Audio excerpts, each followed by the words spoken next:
ಇವರು ಕನ್ನಡದ ಚಿತ್ರ ಸಾಹಿತಿ ಅಷ್ಟೇ ಅಲ್ಲದೆ 9 ಪುಸ್ತಕಗಳನ್ನು ಬರೆದಿರೋ ಸಾಹಿತಿ.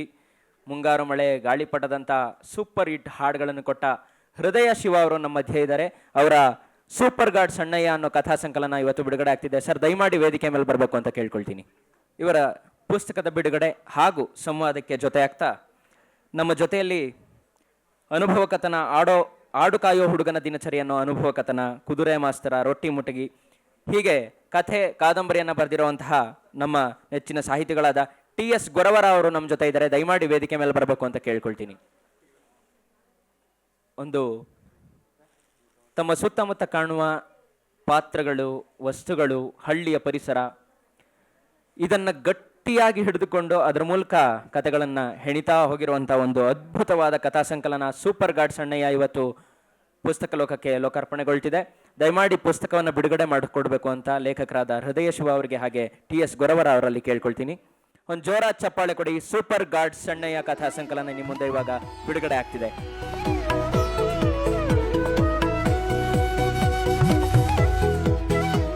ಅನಂತ ಧನ್ಯವಾದಗಳು. ಇದೀಗ ಪುಸ್ತಕದ ಬಗ್ಗೆ, ಪುಸ್ತಕದಲ್ಲಿ ಏನಿದೆ, ಆ ಕಥೆಗಳು ಹೇಗಿದೆ, ಹೇಗೆ ಹಬ್ಕೊಂಡಿದೆ, ಪುಸ್ತಕದಲ್ಲಿ ಬೇರೆ ಇನ್ನೇನೆಲ್ಲ ಇದೆ, ಅದರ ಮುಖಪುಟವನ್ನೇ ನೋಡ್ಬೋದು. ತುಂಬ ಕತೆ ಹೇಳ್ತಿದೆ ಮುಖಪುಟ. VR ಕಾರ್ಪೆಂಟರ್ ಅವರು ಮಾಡಿರುವಂತಹ ಮುಖಪುಟ ಬಹಳ ಚೆನ್ನಾಗಿದೆ, ಬಂದಿದ್ದಾರೆ. ಸೊ ಆ ಪುಸ್ತಕದ ಕಥೆಗಳಲ್ಲಿ ಏನಿದೆ, ಪುಸ್ತಕವನ್ನು ಯಾಕೆ ಒಬ್ಬ ಓದುಗ ಓದಬೇಕು ಅಂತ ತಿಳ್ಕೊಳ್ಳೋದಕ್ಕೆ ಒಂದು ಸಂವಾದ ಕಾರ್ಯಕ್ರಮವನ್ನು ನಡೆಸ್ಕೊಡ್ಲಿಕ್ಕೆ TS ಗೊರವರ ಸರ್ ಅವರು ಬಂದಿದ್ದಾರೆ. ಮುಂದಿನ ಕಾರ್ಯಕ್ರಮ.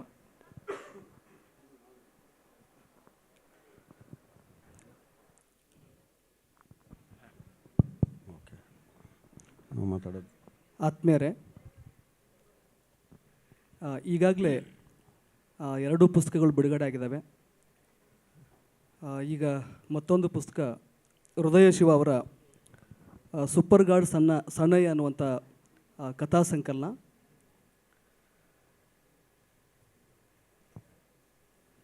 ಮೂವರು ಲೇಖಕರಿಗೂ ಮತ್ತು ಇದನ್ನು ಪ್ರಕಟ ಮಾಡಿರುವಂಥ ಹರಿವು ಪುಸ್ತಕದ ರತೀಶ್ ಅವರಿಗೂ ನಮಸ್ಕಾರಗಳನ್ನು ಹೇಳ್ತಾ, ಇಷ್ಟೊತ್ತು 2 ಪುಸ್ತಕದ ಮಾತುಗಳನ್ನು ಆಲಿಸಿದಿರಿ. ನಾವು ಭಾಳ ಕಡಿಮೆ ಸಮಯದಲ್ಲಿ ಮಾತಾಡ್ತೀವಿ. ಇದರಲ್ಲಿ ಸಾಕಷ್ಟು ಜನ ಕಥೆಗಾರರಿದ್ದೀರಿ. ಜೋಗಿ ಅವರಿದ್ದಾರೆ, TN ಸೀತಾರಾಮ್ ಸರ್ ಇದ್ದಾರೆ, ಗೆಳೆಯ ಕಾರ್ಪೆಂಟ್ರ್ ಇದ್ದಾರೆ, ಹಾಗೆ ನನ್ನ ಗುರುಗಳು ಪರಪ್ಪನ ಅಗ್ರಹಾರದ ಅಧೀಕ್ಷಕರಾಗಿರುವಂಥ IJ ಮ್ಯಾಗೇರ್ ಸರ್ ಬಂದಿದ್ದಾರೆ. ಸಾಕಷ್ಟು ಸಾಹಿತ್ಯದ ಸಹೃದಯರಲ್ಲಿದ್ದೀರಿ. ಎಲ್ಲರಿಗೂ ನೆನಪುಗಳನ್ನು ತಿಳಿಸ್ತಾ, ಹೃದಯ ಶಿವ ಅವರು ನಮಗೆಲ್ಲ ಅವರ ಚಿತ್ರಗೀತೆಗಳ ಮೂಲಕ ಪರಿಚಯ ಆದಂಥವರು. ಕನ್ನಡದ ಸಿನಿ ರಸಿಕರು ಅವರ ಹಾಡುಗಳನ್ನು ಗುನುಗುವ ಹಾಗೆ ಮತ್ತು ಸದಾ ನೆನಪಿರುವಂಥ ಸಾಕಷ್ಟು ಚಿತ್ರಗೀತೆಗಳನ್ನು ಅವರು ಬರೆದಿದ್ದಾರೆ. ಇವನು ಗೆಳೆಯನೆಲ್ಲ ಬಹಳ ಪಾಪ್ಯುಲರ್ ಆದಂಥ ಒಂದು ಅವರ ಗೀತೆ.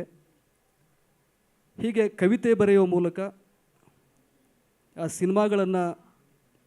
ಸಿನಿಮಾಗಳಿಗೆ ಸಂಭಾಷಣೆಗಳನ್ನು ಬರೆಯುವ ಮೂಲಕ ನಮಗೆಲ್ಲ ಗೊತ್ತಿರುವಂಥ ಹೃದಯ ಶಿವ ಅವರು ಈಗ ಒಂದು ಕಥಾ ಸಂಕಲನವನ್ನು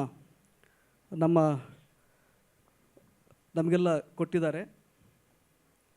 ಭಾಳ ಮುಖ್ಯವಾಗಿ ನಾನು ಈ ಸಂಕಲನವನ್ನು ಓದುವಾಗ ನಾನು ಒಂದು ಸಣ್ಣ ಅಬ್ಸರ್ವೇಷನನ್ನು ನಾನು ಹೇಳ್ತಾ ಆಮೇಲೆ ಅವ್ರಿಗೆ ಪ್ರಶ್ನೆಗಳನ್ನು ನಾನು ಕೇಳ್ತೇನೆ.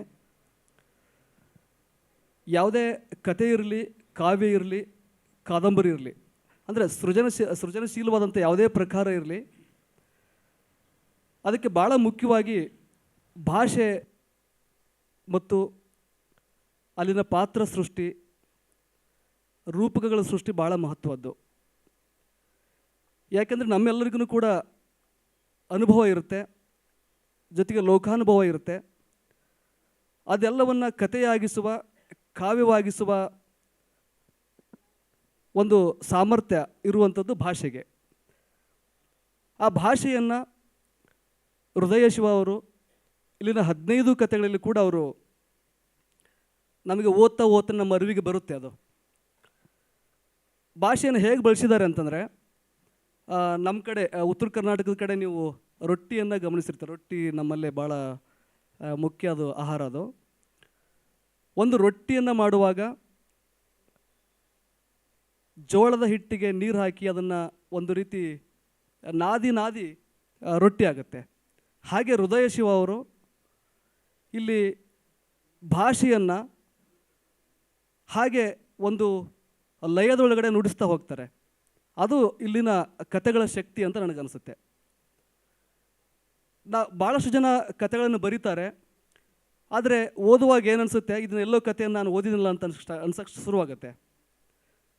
ಯಾಕೆ ಹಾಗಾಗುತ್ತೆ ಅಂದರೆ, ಭಾಷೆಯ ಕ್ಲೀಶೆ ಅದಕ್ಕೆ ಕಾರಣ ಅಂತ ನನಗನ್ಸುತ್ತೆ. ಹಾಗಾಗಿ ಭಾಷೆ ಬಳಕೆ ಭಾಳ ಮಹತ್ವದ್ದು. ಅದನ್ನು ಹೃದಯ ಶಿವ ಈ ಸಂಕಲನದಲ್ಲಿ ಮಾಡಿದ್ದಾರೆ. ಜೊತೆಗೆ ರೂಪಕಗಳನ್ನ ಸೃಷ್ಟಿಸೋದೈತಲ್ಲ, ಅವರ ಪ್ರತಿ ಕಥೆಗಳು ಕೂಡ ಒಂದು ಇಡೀ ಕಥೆಗೆ ಹೊಸತನ ತರುವಂಥದ್ದು ಇಲ್ಲಿನ ರೂಪಕಗಳು.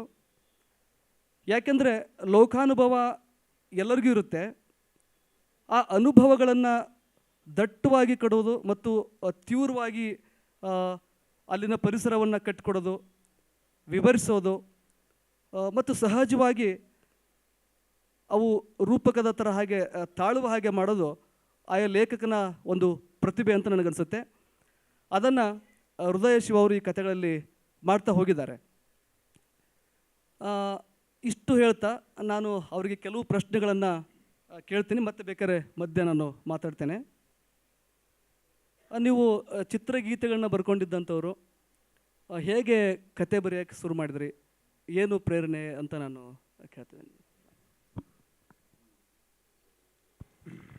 ಅದಕ್ಕೂ ಮೊದಲು ಇವತ್ತು ಪುಸ್ತಕಗಳು ಏನು ಹೊರ ಬಂದಿದ್ದಾವೆ, ನನ್ನ ಇತರ ಏನು ಲೇಖಕ ಮಿತ್ರರಿಗೂ ಮತ್ತು ಈ ಪುಸ್ತಕಗಳನ್ನು ಪ್ರಕಟಿಸಿದಂಥ ಅರಿವು ಬುಕ್ಸ್ ಬಳಗಕ್ಕೂ ನನ್ನ ಅಭಿನಂದನೆಗಳನ್ನು ಹೇಳ್ತಾ, ಅವರ ಪ್ರಶ್ನೆಗೆ ಉತ್ತರ ಅನ್ನೋದಕ್ಕಿಂತ ನನಗನ್ಸಿದ್ದು ಹೇಳ್ತೀನಿ. ಈಗ ಚಿಕ್ಕಂದಿನಿಂದ ನಾವು ಈಗ ನನಗೆ ಕಥೆಗಳು ಕಿವಿಗೆ ಬಿದ್ದಿದ್ದು, ಈಗ ನಾವು ಚಿಕ್ಕ ಮಕ್ಕಳಿದ್ದಾಗ, ಈಗ ನಮ್ಮ ತಾತ, ನಾವೆಲ್ಲ ಹಳ್ಳಿ ರೈತರು, ನಮ್ಮ ಹೊಲದಿಂದ ಆಚೆ ಒಂದು ಎತ್ತರವಾದೊಂದು ಏನು ಹುಣಸೆ ಮರ ಇತ್ತು.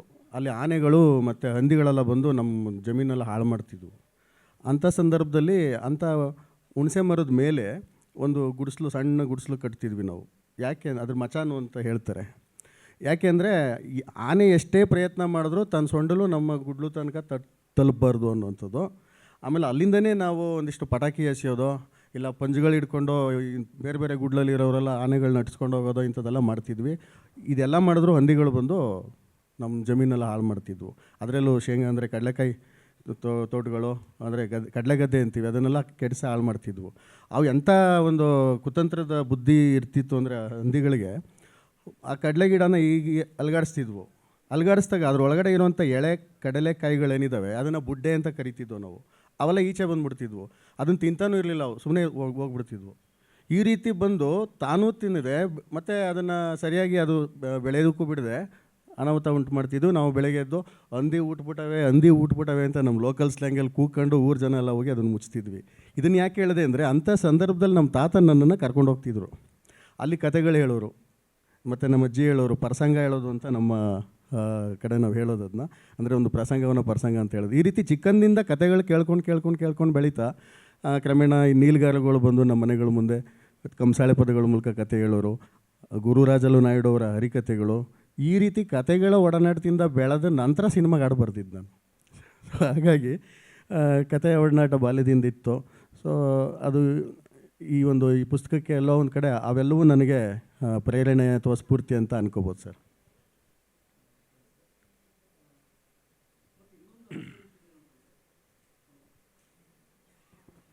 ಹಲೋ, ಈ ಕಥಾ ಸಂಕಲನದಲ್ಲಿ ಇನ್ನೊಂದು ನನ್ನ ಗ್ರಹಿಕೆ ಏನಂದರೆ, 15 ಕಥೆಗಳಲ್ಲಿ ಪಾತ್ರಗಳು ಮತ್ತು ಪರಿಸರ ರಿಪೀಟ್ ಆಗೋದಿಲ್ಲ.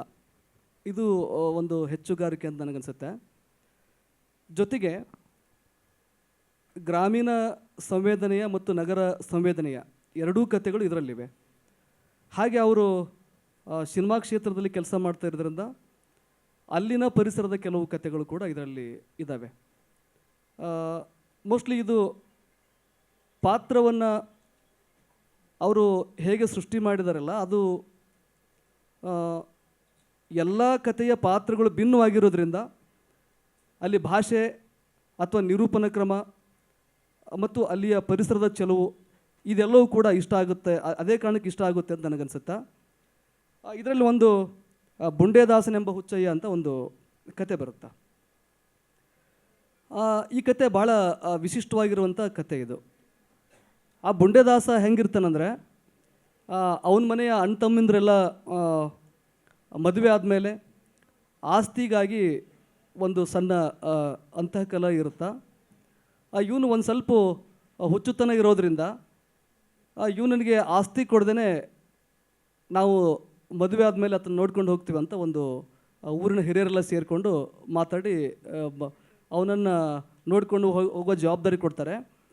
ಆದರೆ ಆ ಬುಂಡೇದಾಸ ಹೆಂಗಂದರೆ ಅವನು ಅವ್ರ ತಂದೆ ತಾಯಿ ಹೊಲದೊಳಗಡೆ ಏನು ಗೋರಿ ಇರುತ್ತಲ್ಲ ಅಲ್ಲಿ ಮನೆ ಮಾಡಿಕೊಂಡು ಒಂದು ಬಾಳನ್ನು ನಡೆಸ್ತಾನೆ. ಇದು ಸುಮ್ಮನೆ ಸರಳವಾಗಿ ನಾನು ಈ ಕಥೆಯ ಅಂಶಗಳನ್ನ ಹೇಳಿದೆ. ಆದರೆ ಆ ಹುಚ್ಚುತನ ಅನ್ನೋದು ಲೋಕದ ಗ್ರಹಿಕೆ ಒಂಥರ ಆದರೆ ಪ್ರಕೃತಿಯ ಗ್ರಹಿಕೆ ಒಂಥರ ಬೇರೆ ಇರುತ್ತೆ ಅಂತ ಅನ್ಸುತ್ತೆ. ಲೋಕದ ಕಣ್ಣಿಗೆ ಮತ್ತು ಜನರ ಕಣ್ಣಿಗೆ, ಸಮಾಜದ ಕಣ್ಣಿಗೆ ಅವನು ಹುಚ್ಚಾಗಿದ್ರೂ ಕೂಡ ಸಮಾಜದ ಜನರೆಲ್ಲ ಕೊನೆಗೆ ಅವನ ಹತ್ರ ಹೋಗೋಕ್ಕೆ ಶುರು ಮಾಡ್ತಾರೆ. ಅಂದರೆ ಅವನ ಒಳ್ಳೆಯತನ ಮತ್ತು ಪ್ರಕೃತಿಯ ಜೊತೆಗೆ ಅವನ ಬೆರೆಯುವಂಥ ರೀತಿ ಐತಲ್ಲ ಅದನ್ನು ಬಹಳ ವಿಶಿಷ್ಟವಾಗಿ ಈ ಕಥೆಯಲ್ಲಿ ಅವರು ಕಟ್ಕೊಡ್ತಾ ಹೋಗ್ತಾರೆ. ಅಂದರೆ ನಿಶೆ ಹೇಳ್ತಾನಲ್ಲ ಏನೋ ಹುಚ್ಚುತನವೇ ಅನುಗ್ರಹ ಅಂತ ಹೇಳ್ತಾನೆ. ಮೋಸ್ಟ್ಲಿ ಹುಚ್ಚುತನ ಅನ್ನೋದೇ ಕೂಡ ಬುಂಡೇದಾಸನಿಗೆ ಒಂದು ಅನುಗ್ರಹದ ರೀತಿ ಒಳಗಡೆ ಇರುತ್ತೆ. ಬಟ್ ನಾವು ಕಾಣೋದು ಬೇರೆ ಇರ್ತದೋ. ಈ ಕಥೆಯನ್ನು ನೀವು ಹೇಗೆ ಇದು ಅಂದರೆ ಕಲ್ಪನೆ ಮತ್ತು ವಾಸ್ತವ ಎರಡೂ ಕಾಣಿಸುತ್ತೆ ಅದು. ಈ ಕಥೆಯನ್ನು ಹೇಗೆ ಕಟ್ಟಿದ್ರಿ ನೀವು ಅದನ್ನು ಅಂತ ನನಗೊಂದಿಷ್ಟು ವಿವರಿಸ್ಬೋದಾ ಇದನ್ನು? ಅಂದರೆ ಈಗ ಸಾಮಾನ್ಯವಾಗಿ ಕೆಲವು ಹಳ್ಳಿಗಳಲ್ಲಿ ಈ ಥರ ಪಾತ್ರಗಳನ್ನ ಕಾಣಿಸ್ತೀವಿ. ಅದರಲ್ಲೂ ಕಿರಿತಮ್ಮ ಇದ್ದಾಗ ಈಗ ಹಿರಿಯಣ್ಣಂದ್ರೆ ಏನಿರ್ತಾರೆ ಅವರು ಮನೆ ನಿಭಾಯಿಸೋದು ಒಬ್ಬ ವಹಿಸ್ಕೊಂಡ್ರೆ ಇನ್ನೊಬ್ಬ ದನ ಕರು ಅದನ್ನೆಲ್ಲ ನೋಡ್ಕೊಳ್ಳೋನು ಇರ್ತಾನೆ. ನಮ್ಮ ಹಳ್ಳಿಗಾಡಿನ ಬಗ್ಗೆ ಹೇಳ್ತಿರೋದು.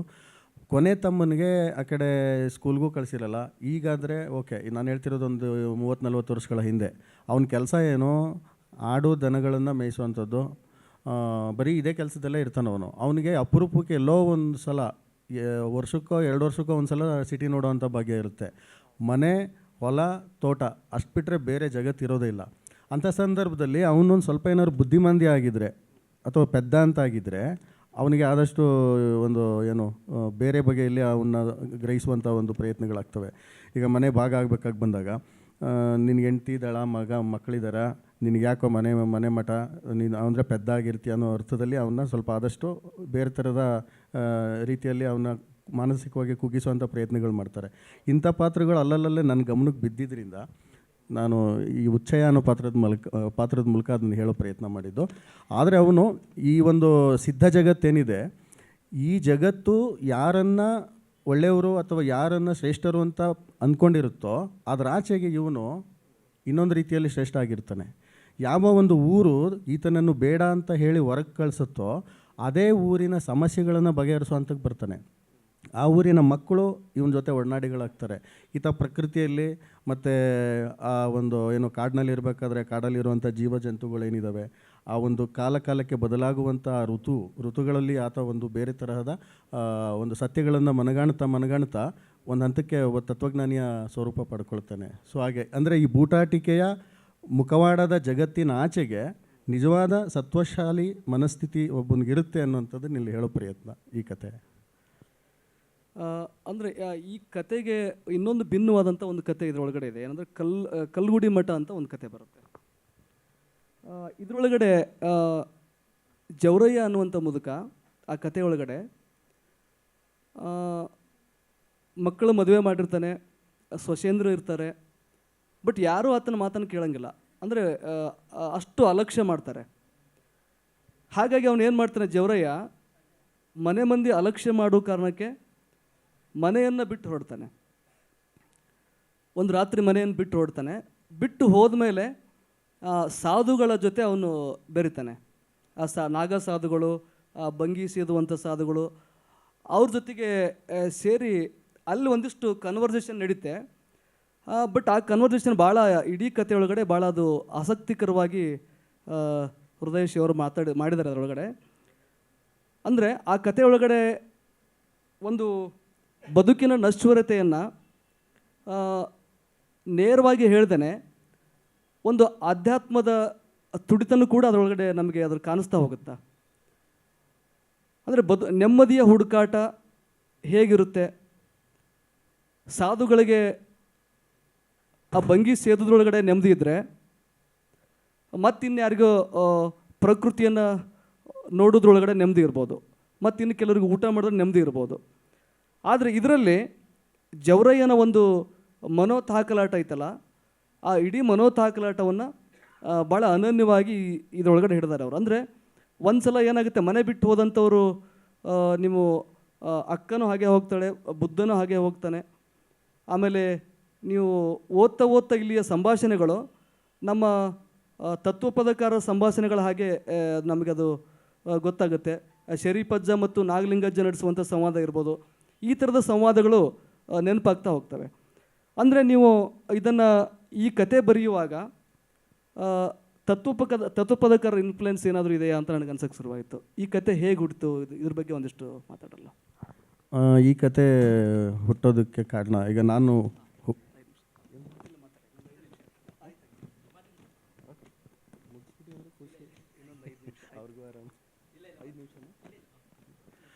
ಓಕೆ, ಈಗ ಒಂದು ಈ ಪ್ರಶ್ನೆಗೆ ಏನಾದರೂ ಹೇಳಬೇಕು ಅಂದಾಗ ನಂದು ಒಂದೇನೋ ಒಂದು ನೆನಪು ಮಾಡ್ಕೊಳ್ಳೋಕ್ಕೆ ಪ್ರಯತ್ನ ಮಾಡ್ತೀನಿ. ಈಗ ನಾನು ಒಂದು ಹುಟ್ಟಿದ್ದು ಊರಾಚೆಗೆ ಒಂದು ದೊಡ್ಡ ಕಾಡು ಮಧ್ಯದಲ್ಲಿ ಒಂದು ಸಣ್ಣ ಊರು, ನಾನು ಹುಟ್ಟೂರು. ಆ ಊರಲ್ಲಿ ಒಂದು 20-25 ಮನೆಗಳಿತ್ತಷ್ಟೇ.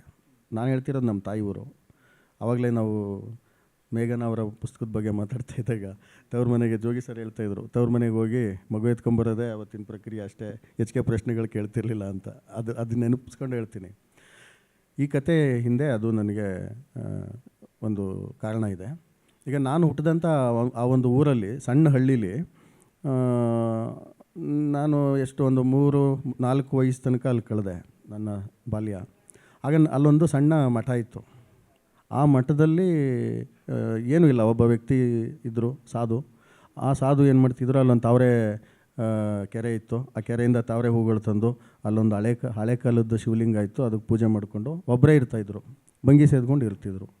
ನಾನು ಕುತೂಹಲಕ್ಕೆ 4ನೇ ವಯಸ್ಸಲ್ಲಿ ಅಲ್ಲಿಗೆ ಹೋದಾಗ 3-4 ವಯಸ್ಸು ನನಗೆ, ಅವ್ರ ಬಗ್ಗೆ ಏನೋ ನನಗೆ ಆಸಕ್ತಿ ಕೇಳಿತು. ಏನೂ ಇಲ್ಲ, ಒಬ್ಬರೇ ಒಂದು ಯಾವುದೋ ಚರ್ಮ ಹಾಸ್ಕೊಂಡು ಅದ್ರ ಮೇಲೆ ಕೂತ್ಕೊಂಡು ಹಂಗಂತ ಏನು ಭಜನೆ ಮಾಡೋದು, ಇನ್ನೊಂದು ಎಲ್ಲ ಇದೆಲ್ಲ ನಡೆಯೋದು. ಅಲ್ಲಿಗೆ ಯಾರ್ಯಾರೋ ವಿಚಿತ್ರ ವ್ಯಕ್ತಿಗಳು ಬರ್ತಾಯಿದ್ರು, ಒಬ್ಬೊಬ್ಬ ಒಂದೊಂದು ರೀತಿಯಲ್ಲಿ ಇರ್ತಾಯಿದ್ರು. ಆಮೇಲೆ ಅಲ್ಲಿಂದ ಇನ್ನೂ ಒಳಗಡೆ ಹೋದರೆ ಅಲ್ಲೊಂದಷ್ಟು ಧ್ಯಾನ ಪೀಠಗಳು ಇರ್ತಿದ್ವು. ಅಲ್ಲೆಲ್ಲ ಕೂತ್ಕೊಂಡು ಎಷ್ಟೋ ದಿನಗಳಗಟ್ಟಲೆ ವಾರಗಟ್ಟಲೆ ಅವರೆಲ್ಲ ಧ್ಯಾನ ತಪಸ್ಸೆಲ್ಲ ಮಾಡ್ತಿದ್ರು ಅಂತೆಲ್ಲ ಕೇಳ್ಪಟ್ಟಿದ್ವಿ. ನಾನು ಅಲ್ಲಿ ಹೋಗುವಷ್ಟು ಇದಿರಲಿಲ್ಲ. ಆಮೇಲೆ ದೊಡ್ಡ ಕಾಡದು, ಆನೆಗಳ ಕಾಡು. ಆ ಕಾಡಿಗೆ ಅಂಟ್ಕೊಂಡ ರೀತಿಯಲ್ಲೇ ಕಾವೇರಿ ನದಿ ಹರಿಯುವಂಥ ಒಂದು ಕಾಡದು, ತುಂಬ ದಟ್ಟವಾದ ಕಾಡು. ಅಲ್ಲಿಗೆ ಬರ್ತಿದ್ದಂಥ ವ್ಯಕ್ತಿಗಳನ್ನ ಗಮನಿಸ್ತಾ ಇದ್ದೆ. ಅವರು ವಿಚಿತ್ರವಾಗಿ ಮಾತಾಡ್ತಿದ್ರು.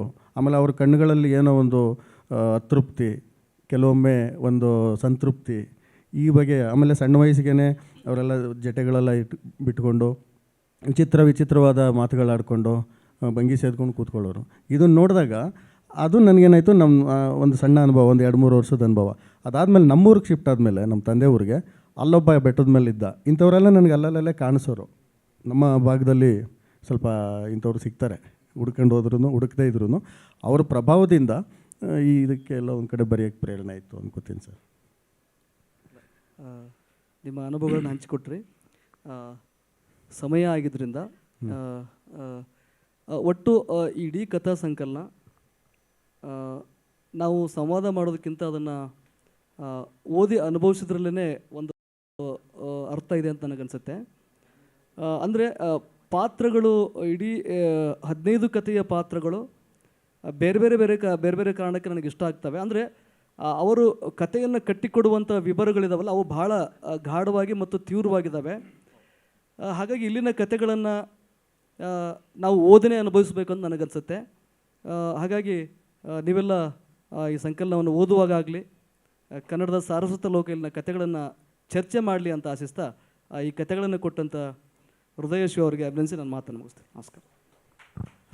ಆಮೇಲೆ ನಾನು ಹೆಚ್ಚಿಗೆ ಹೇಳೋದೇನಿಲ್ಲ. ಆಮೇಲೆ ನಾವಿಬ್ಬರು ಮಾತಾಡೋದಕ್ಕಿಂತ ನೀವು ಕತೆಗಳ ಜೊತೆ ಮಾತಾಡ್ಕೊಳ್ಳೋದು ಸೂಕ್ತ ಅಂತ ನನಗೆ ಅನ್ನಿಸ್ತಿದೆ. ಬರೆಯುವವರೆಗೂ ನಮ್ಮದು ಅಂದರೆ ಕತೆಗಾರಂದು, ಬರೆದ ನಂತರ ಅದು ಜಗತ್ತಿಂದು ಅಂತ ಒಂದು ಮಾತು ಹೇಳ್ತಾ, ದಯಮಾಡಿ ತಾವೆಲ್ಲ ಇಲ್ಲಿರುವಂಥ ಕತೆಗಳು, ಅಲ್ಲಿಯ ಪಾತ್ರಗಳನ್ನು ತಾವು ಓದಿ ತಮ್ಮ ಅಭಿಪ್ರಾಯಗಳನ್ನ ನಮಗೆ ತಿಳಿಸ್ಬೇಕು ಅಂತ ಹೇಳ್ತಾ, ತಾವೆಲ್ಲ ಇಷ್ಟೊತ್ತಾದರೂ ಕಾಯ್ಕೊಂಡು ಶ್ರದ್ಧೆ ಏನಂತಾರೆ ತಾಳ್ಮೆಯಿಂದ ಇದ್ದಿದ್ದಕ್ಕೆ ನನ್ನ ಧನ್ಯವಾದಗಳು ಹೇಳ್ತೀನಿ. Thank you.